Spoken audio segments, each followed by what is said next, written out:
On December 7, 2021, the House endorsed a $768.1 billion for the National Defense Authorization Act for the fiscal year of 2022 by an overwhelming vote of 362 yeas, 70 nays. The legislation earned overwhelming Republican support of 194 yes votes versus just 19 no votes, while members of the House Democratic Caucus, with 169 members of the majority bloc voting yes, while only 51 voted no. The bill saw a 5% increase over last year's defense bill, which amounts to the nation's largest military spending bill since World War II, even adjusting for inflation. Many leading proponents of the progressives came out in criticizing the bill, including Representative Ro Khanna, a Democrat out of California. When asked about the bill, "I couldn't support a bill that spends far more on the Pentagon than the Pentagon asked for and fails to end U.S. complicity in the bombing of Yemeni civilians. Is this really the best we could do while having the presidency in both houses?" Representative Barbara Lee, a Democrat out of California, a longtime critic of bloated Pentagon spending, summed up the sentiments of progressives who recognize the NDAA as a boondoggle. Quote, "In no way could I support yet another year of wasteful, unaudited, irresponsible defense spending.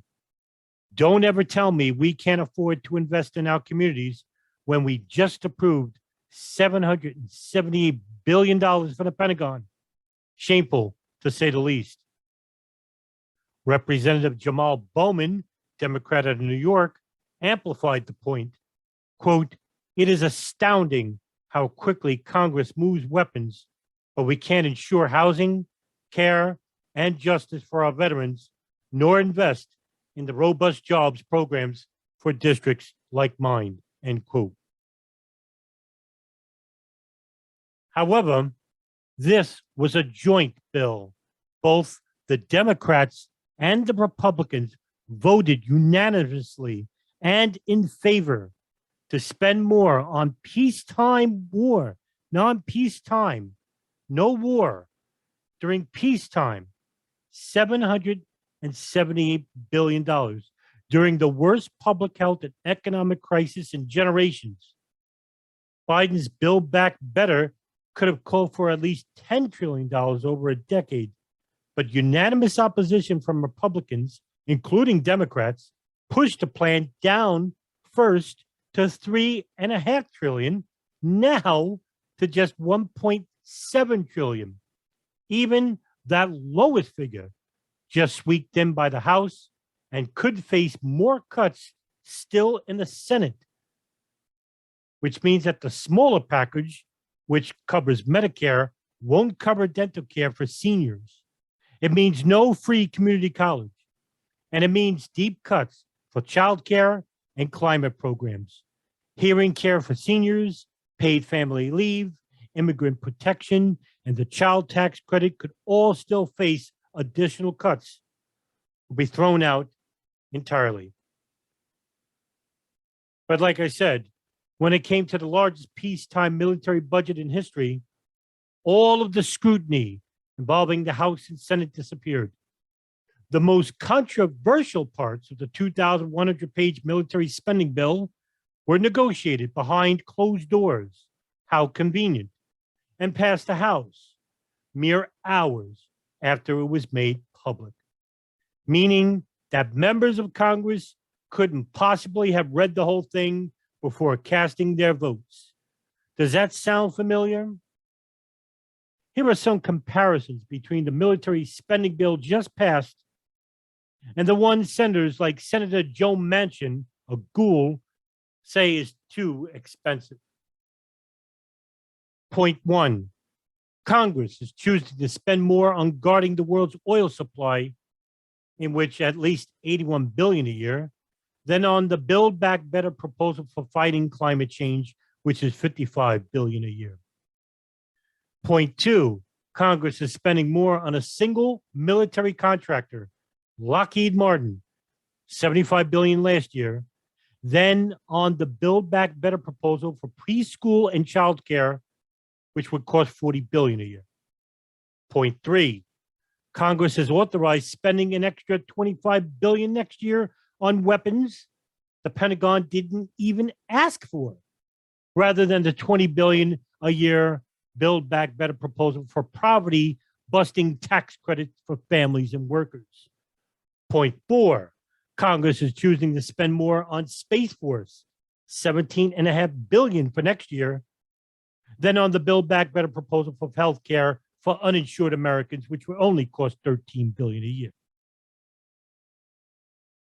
Point five, Congress is choosing to spend twice as much on military bases in Germany at a cost of $7.5 billion last year, than on the Build Back Better proposal for hearing benefits for seniors at a mere $3.5 billion a year. So, who in the hell benefits from these choices? It would be the congressmen of the House and Senate who have a vested interest, plus stocks and financial interests and lobbyists who pay off these people in the private military industrial complex, in companies like LG3 Technologies, Boeing, Raytheon, Lockheed Martin.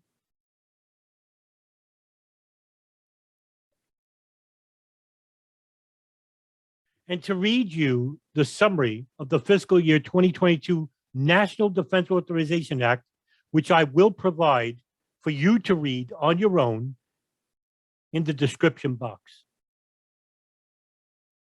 For the 61st consecutive year, Congress has reached a bipartisan, bicameral agreement to pass the National Defense Authorization Act.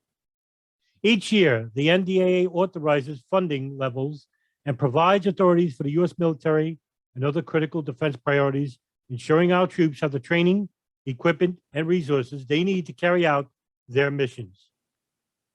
This year's agreement focuses on the most vital national security priorities for the United States, including strategic competition with China and Russia, disruptive technologies like hypersonic weapons, artificial intelligence, 5G, and quantum computing, modernization our ships, aircraft, and vehicles, and most importantly, improving the lives of our service members and their families.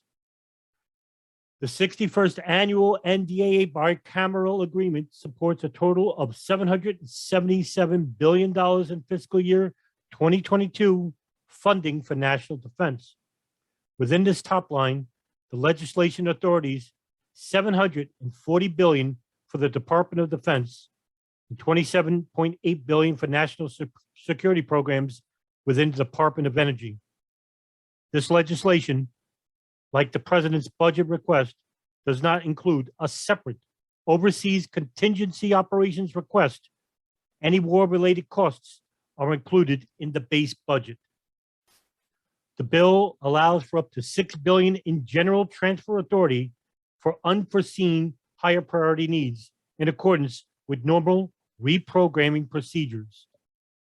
A summary of provisions in fiscal year 2022 in the NDAA Act include personnel, which includes funding to support 2.7% pay for both military service members and Department of Defense civilian workforce. Authorizes an increase in funding of $70 million for defense-wide operations and maintenance, Department of Defense education activity for impact aid, including $10 million for military children with severe disabilities.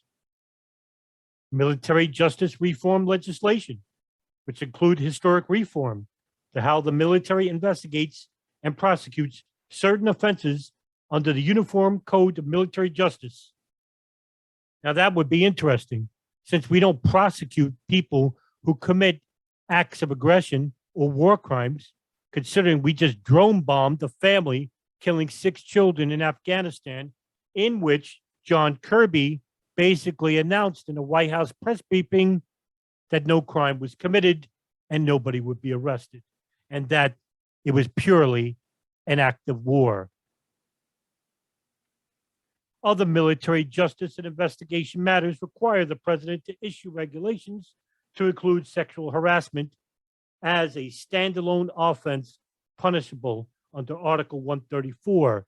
Funny, most men who commit these egregious acts on their servicewomen are never prosecuted, much less investigated. These include provisions for health care for military service members, DoD civilian personnel, which includes general provisions, which allows the Secretary of Defense to transfer up to $6 billion of the funds to unforeseen higher priority needs in accordance with normal reprogramming procedures, in which it establishes a commission of planning, programming, budgeting, and execution reform to provide an independent review and assessment of the PP&E process of Department of Defense. Air Force programs requires the Secretary of the Air Force to retire some older C-130s and reduce the total inventory to 279 aircraft. Indo-Pacific region, Europe and the Russian Federation, Afghanistan, the Middle East, counterterrorism, strategic planning, personnel defense and acquisition management, Army, Air Force, defense-wide, cybersecurity, including strengthening Department of Defense cybersecurity posture, enhancing cybercoms authorities and capabilities, strengthening the federal government's cybersecurity posture, responding to the cyber threat environment, emerging threats and capabilities, including research, development, test, and evaluation, operation and maintenance, special operations, policy provisions, and also includes readiness and management support, including research, development, test, and evaluation, operations and maintenance, environmental and health security, acquisition policy, contracting reform, and industrial-based recommendations, as well as sea power, destroyers, submarines, amphibious ships, shipbuilding, Navy strategy, oversight, aircraft, sensors.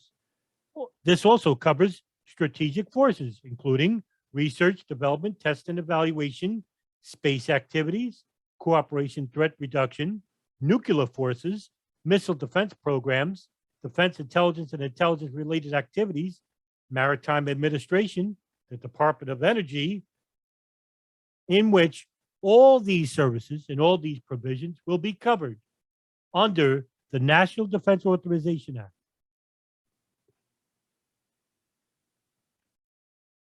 So what does this mean for the rest of us? You know, the common folk.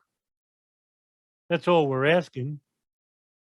A little bit of crumbs, a little bit of bread, just to keep our bellies remotely full. And as for those who are really suffering, those below the poverty line, which is half of America, those who come to this country from other countries looking for a better life, those who are homeless, including children, women, even families, well, you get nothing. In the fiscal year of 2020, Congress wants to spend about $2.8 billion throughout the 12-month period, which would begin on October 1st, on homeless assistance grants, the major funding source to help the homeless. Final votes are likely sometime this month, but what would be about 6% increase over last year. Virtually all the money, though, is to maintain and improve previously funded projects which were haggled by the House just last year. Barely enough to keep pace, particularly in high-cost California, in which the cost of building is so high, the level of funding is not sufficient, according to John Pabernaski, acting executive director on the National Coalition for Homeless, in which he noted that a 6% increase would not be enough to covering rising rents in many places, even in states like New York, Florida, Washington, Oregon, Massachusetts, New Hampshire. According to the Department of Housing and Urban Development, it would cost a total of $12 billion to end homelessness in the United States. But let's put it into perspective if you think that's a big number. Americans spend annually $19 billion on unplugged appliances. They also spend about $35 billion a year on gym memberships, in which half of Americans don't even go. The United States government has just spent $778 billion on the Department of Defense, as well as Department of Energy. Ending homelessness is not only an achievable goal, but it's also one that would likely save money in the long run. The government spends on average of $35,578 a year for every person who must endure chronic homelessness. Much of this money goes toward publicly funded crisis services, including jails, hospitalizations, and emergency departments. The problem is, we don't have a government that cares about people, because we no longer have a government for the people, by the people. What we do have is a high number of people in Congress, in both the House and Senate, from both the Republican and Democrat parties, who prostitute themselves to the highest bidder when it comes to our foreign lobbyists, the private military industrialists, big bankers, fossil fuel industry, and to the 1%, meaning the rich, the affluent, the people who have no commonality with the common man, and especially those who are suffering under their failed leadership and their immoral and obscene practices. And that's what this National Defense Authorization Act is. It's an obscene act and a gross act of malfeasance, greed, and apathy toward their fellow man.